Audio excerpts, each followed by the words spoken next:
مسیح میں آپ سب کو سلام۔ گارڈینز آف فیتھ کے یوٹیوب چینل پر آپ سب کو خوش آمدید کہتے ہیں۔ لائک کریں، شیئر کریں، سبسکرائب کریں۔ آج ہم پارش شاہ صاحب کے ساتھ مل کر سیکھیں گے پاک شاہ کی 7 خصوصیات۔ میں نامہ مسیح کرنتھیوں کے نام پالوس رسول کا پہلا خط، اس کا 11واں باب اور اس کی 23ویں اور 24ویں آیت۔ کلام مقدس میں لکھا ہے، کیونکہ یہ بات مجھے خداوند سے پہنچی اور میں نے تم کو پہنچا دی کہ خداوند یسوع نے جس رات کو پکڑوایا گیا روٹی لی اور شکر کر کے توڑی اور کہا، یہ میرا بدن ہے جو تمہارے لیے ہے، میری یادگاری کے واسطے یہی کیا کرو۔ کلام مقدس کا پڑھا اور سنا جانا ہم سب کے لیے باعث برکت ہو۔ آمین۔ میں آپ سب کی سلامتی ہوں۔ آج ہم سب پاک شاہ کی عبادت میں شریک ہیں، جو ہمارے ایمان کی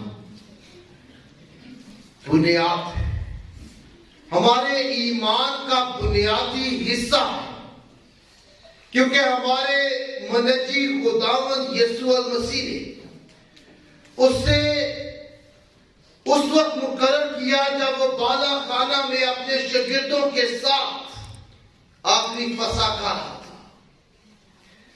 اشعیاء بانی کے لیے لفظ یوکریسٹ استعمال ہوتا ہے، جس کا مطلب ہے شکر گزاری، تھینکس گیونگ۔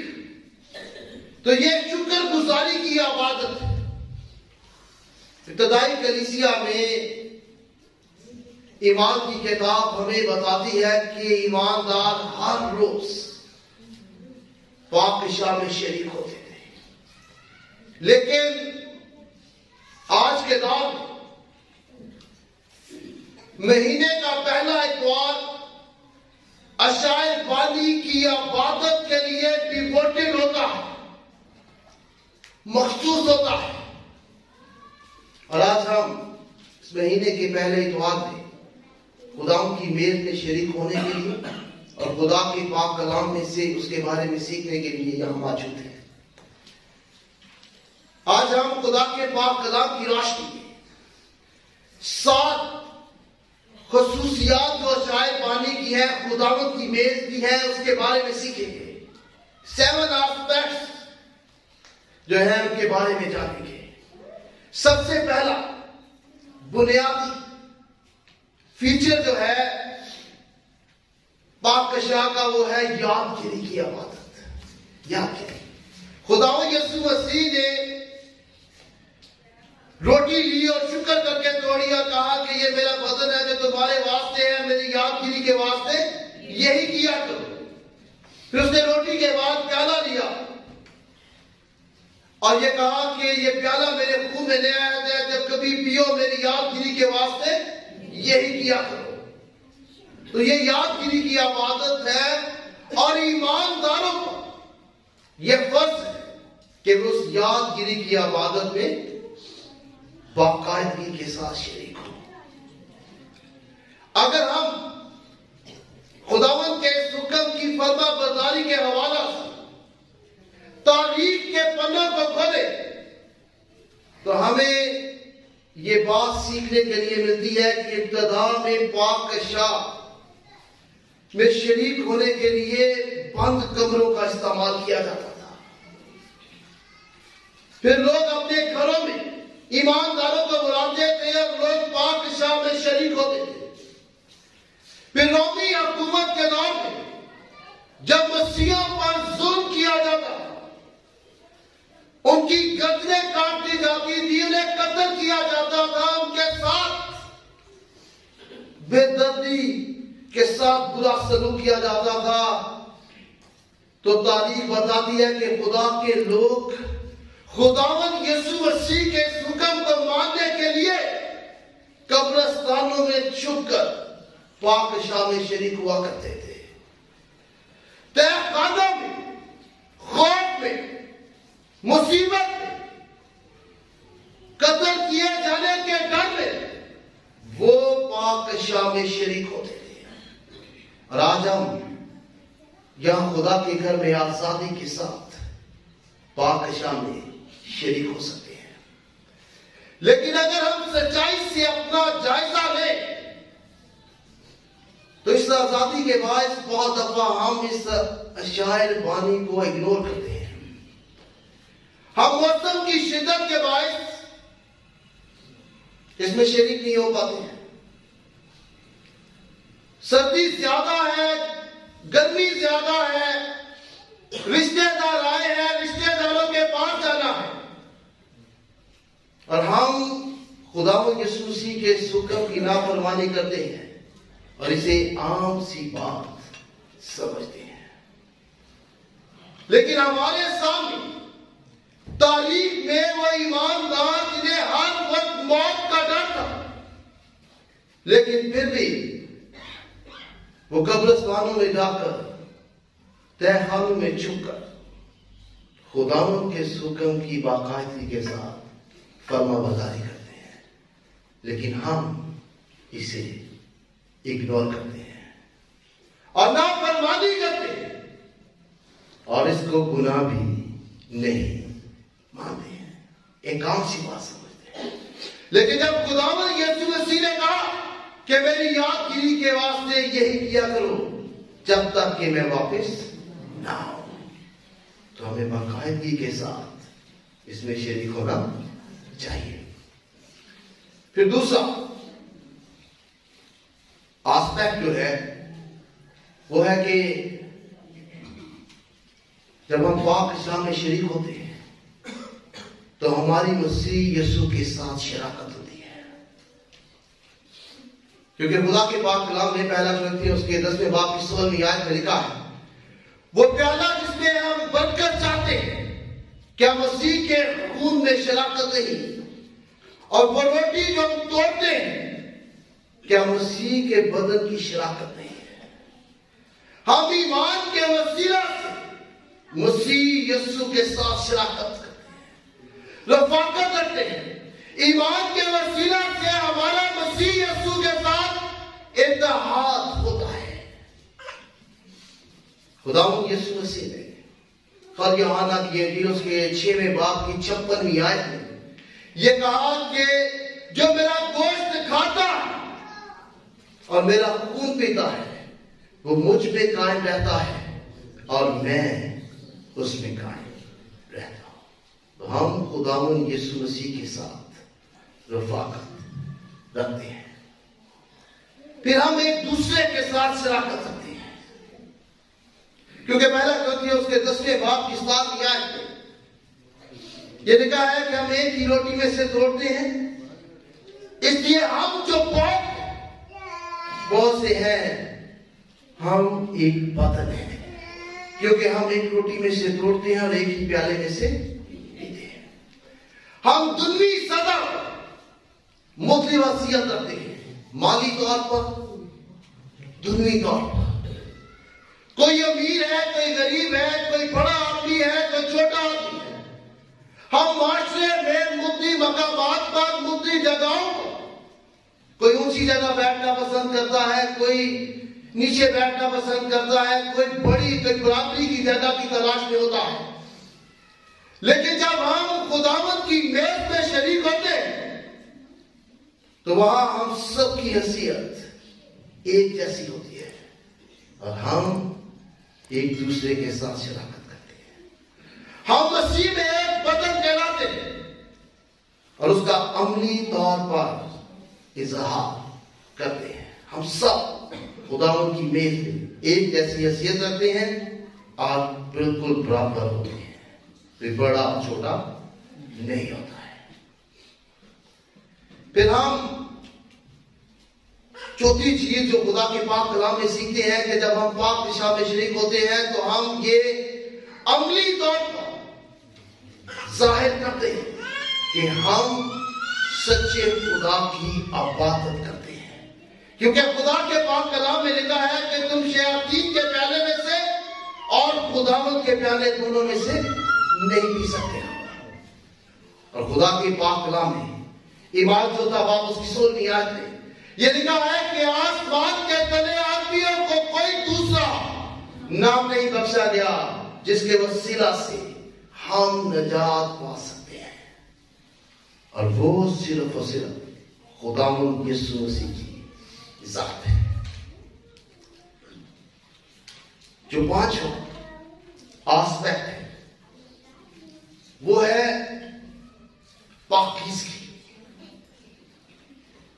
اگرچہ ہم مسیح یسوع پر ایمان لانے سے جو ہے وہ خدا کی راست بازی کو حاصل کرتے ہیں، لیکن جب ہم خداوند کی میز میں شریک ہوتے ہیں، پاک کی شام میں شریک ہوتے ہیں، تو خدا مطالبہ کرتا ہے پاکیزگی کا. یہ بہت اہم بات ہے جو بہت زیادہ کلیسیاؤں میں اگنور کی جاتی ہے.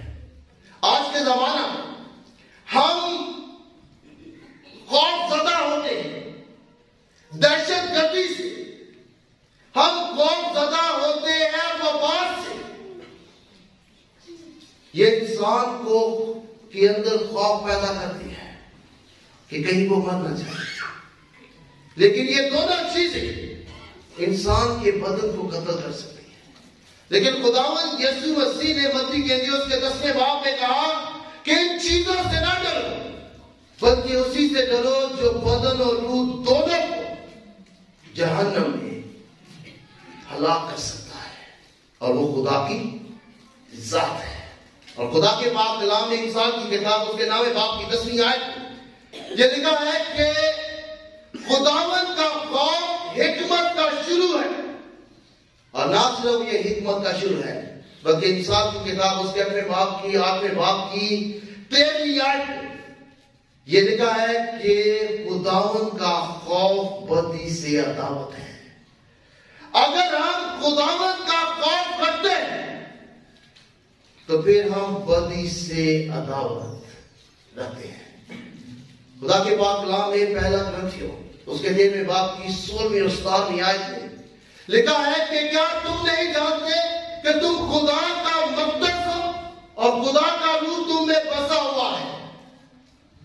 اور اگر کوئی خدا کے مقدس کو برباد کرے گا تو خدا اسے برباد کرے گا، کیونکہ خدا کا مقدس پاک ہے اور وہ تم ہو.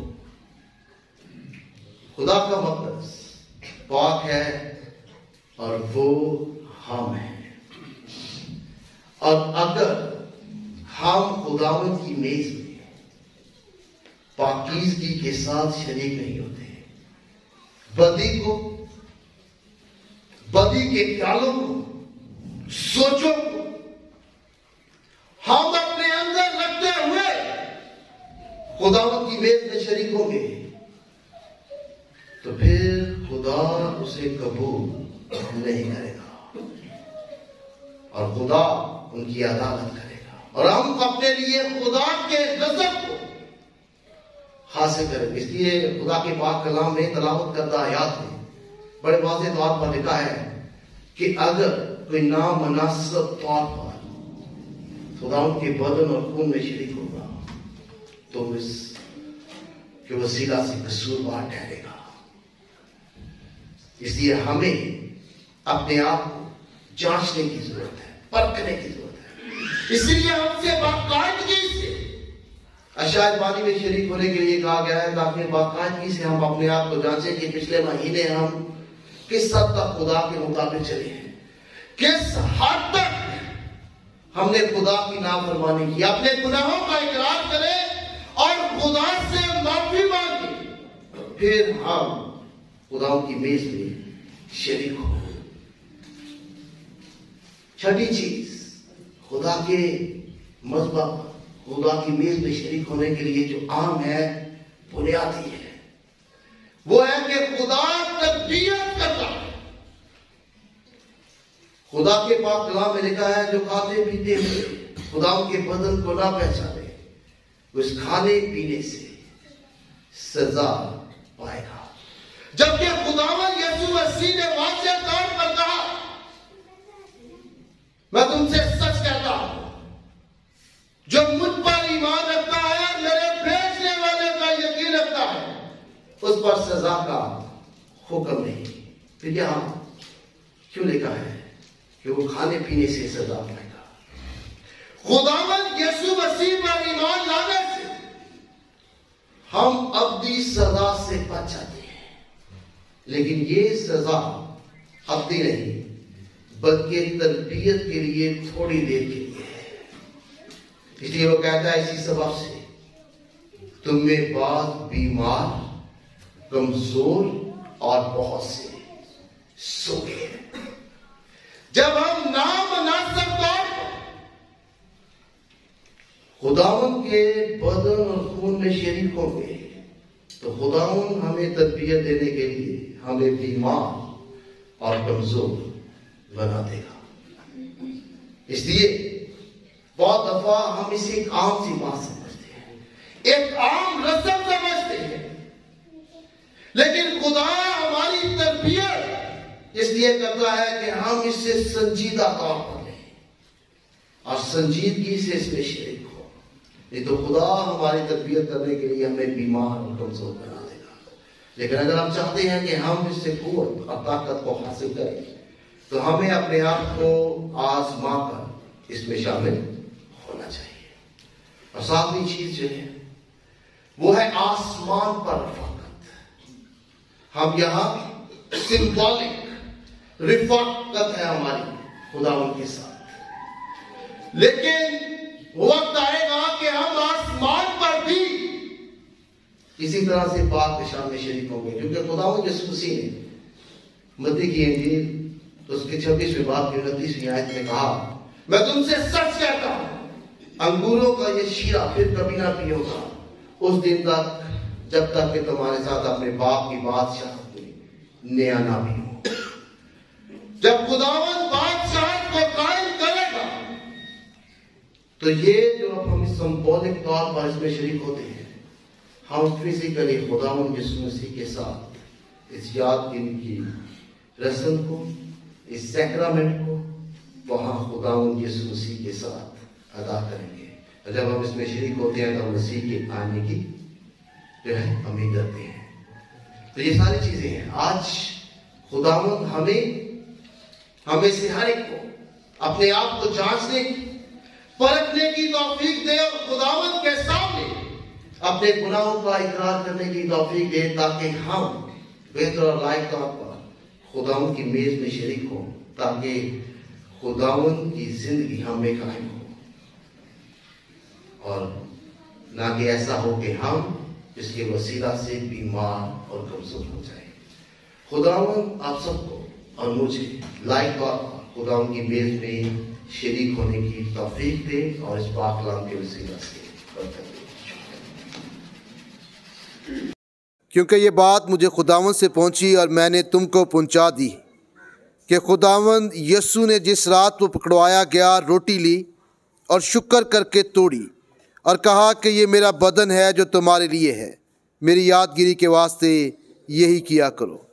اسی طرح اس نے کھانے کے بعد پیالہ بھی لیا اور کہا یہ پیالہ میرے خون میں نیا عہد ہے، جب کبھی پیو میری یادگیری کے لیے یہی کیا کرو۔ کیونکہ جب کبھی تم یہ روٹی کھاتے اور اس پیالے میں سے پیتے ہو تو خداوند کی موت کا اظہار کرتے ہو جب تک وہ نہ آئے۔